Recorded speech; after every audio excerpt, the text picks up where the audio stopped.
Kevin Hart is one of the most successful stand-up comedians of all time, and you'll rarely catch him without an infectious grin on his face. But his childhood was no laughing matter, and behind the scenes, his life has been shrouded in tragedy. This is his tragic real-life story.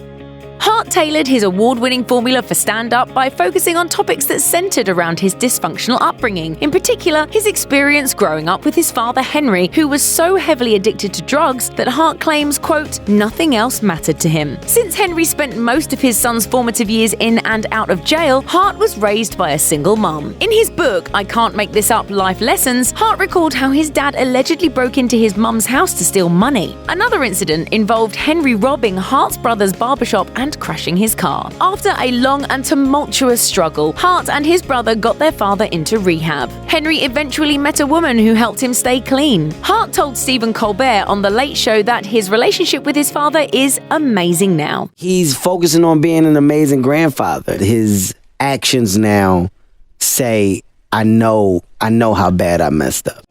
After dropping out of college and working as a shoe salesman, Hart decided to hit up the local comedy clubs to perfect his stand-up routine. Variety revealed that his mother agreed to pay his rent for 1 year while he tried to get noticed.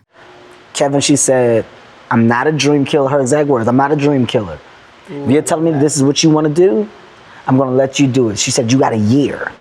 Sadly, his mum was diagnosed with terminal cancer in 2007, just as he snagged a role in the rom-com Fool's Gold. She made the tough decision to keep her diagnosis a secret from him, worried that if he knew the truth, it would derail his career. It wasn't until a few weeks before she passed that Hart found out how ill she really was. While cleaning out her home following her death, Hart stumbled upon a box filled with printouts of his interviews and videos of his recorded television and movie appearances. He told Variety, anything I'd ever done, she had it. She never missed anything.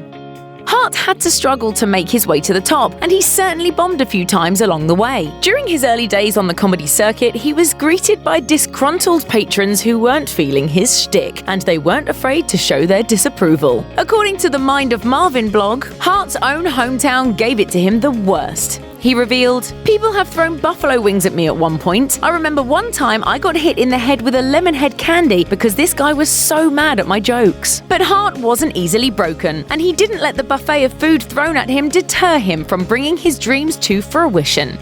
Hart made some surprising comments in an interview with Seattle PI when he said, I believe in the whole anti-bullying thing, but as a kid, I think you need a little bit of drama. He went on to say it was important for kids to go through something in order to build character, and he justified his stance by retelling a violent incident from his past. He explained, I saw my dad lose a fight when he was trying to show me what to do. He got into it with this guy and me and my brother were in the car. He said, you handle yourselves at all times. You be a man. He recalled his father getting punched by another man with two of the hardest punches Hart had ever witnessed in his life. Once again, the comedian found a way to turn that negative moment into a positive, joking, so the lesson I heard here was duck and get out of the way if it's coming. Hart has opened up about his tragic real-life story in his stand-up, from his troubled childhood to his infidelities, but one topic he won't touch is politics. He told Variety, when you jump into that political realm, you're alienating some of your audience. Either way, Hart has definitely ruffled feathers and alienated parts of his audience. He stepped down from hosting the 2019 Oscars after homophobic tweets from his past resurfaced, noting that he didn't want to be a distraction on the big night. Is missing the Academy Awards a tragedy? No. But Hart is clearly hoping to overcome this negative part of his history. He tweeted, in part, I'm sorry that I hurt people. I am evolving and want to continue to do so. My goal is to bring people together, not tear us apart.